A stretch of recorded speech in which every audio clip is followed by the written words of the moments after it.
Well, I thought I'd tell you the stories about when my dad visited, and maybe I'll mention a little bit about when they were in Peru and in Mexico.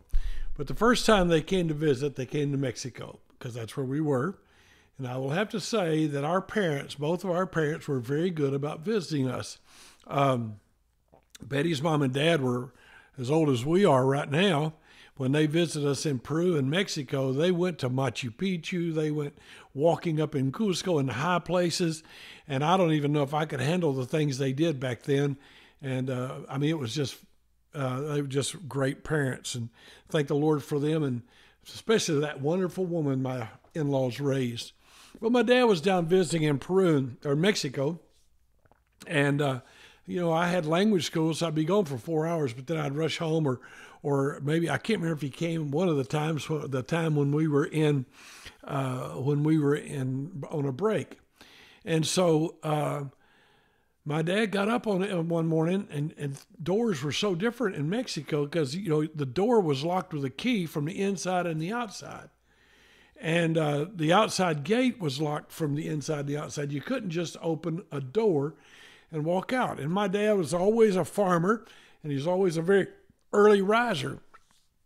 And so I got up like at 7 o'clock, and I'm downstairs, 7:30, I don't know. And I'm downstairs, and he is upset. He says, "What in the world? You had me locked in this house?" And I said, "Well, Dad, if you'd have left, you wouldn't have known how to talk to anybody, and you couldn't have gone anywhere." And he said to me, he said, "That's not true. These people speak English." I said, "No, Dad, they don't speak English." And so when he would be talking to him, my dad's in heaven now, and he knows better now, but he didn't know better then.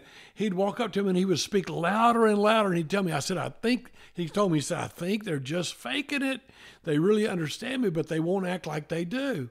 I said, "No, Dad, they don't understand you." And my dad was so impressed with us living overseas. And he was so impressed with what was going on as we were trying to reach people.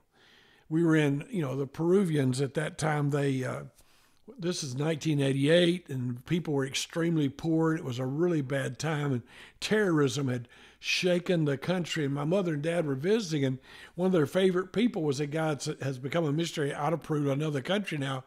But at that time, he was still a young person, and people basically wore the same clothes, all the time, because they didn't have a lot of changes of clothes. Even wealthy people didn't have a lot of clothes. And my mother called this one guy Red Sweater. She called him Red Sweater because he wore a red sweater all the time. And it was kind of funny because my mom had no idea. I said, "Mom, that's kind of insulting." My dad also told me that the Peruvians really did understand English, and he had the same problem with them. So when you change countries and you're a little bit older, it might be kind of hard for you to understand that things that are different are not wrong. It may cause you to understand it just because somebody doesn't speak English doesn't mean they're less intelligent. It just means that it's a different country and a different culture. My dad had quite a bit of problem with that. He couldn't understand why they used monopoly money or play money, because everywhere in the world it was like, what in the world? And so, it was very shocking on my parents when they visited and saw how people lived and what people did. Now, I think with all honesty, I need you to know my parents really loved the Mexicans, and my parents really loved the Peruvians. And from then on, my dad would have this very special relationship with the church where he went to. He loved the Spanish people. He always looked out for the Spanish people. He always talked to them. But he couldn't understand at first why they didn't speak English. And he couldn't understand why they didn't use the right kind of money. And he couldn't understand why doors were locked. And he couldn't understand why you just didn't drink the water out of the faucet. It was pretty hard on my dad.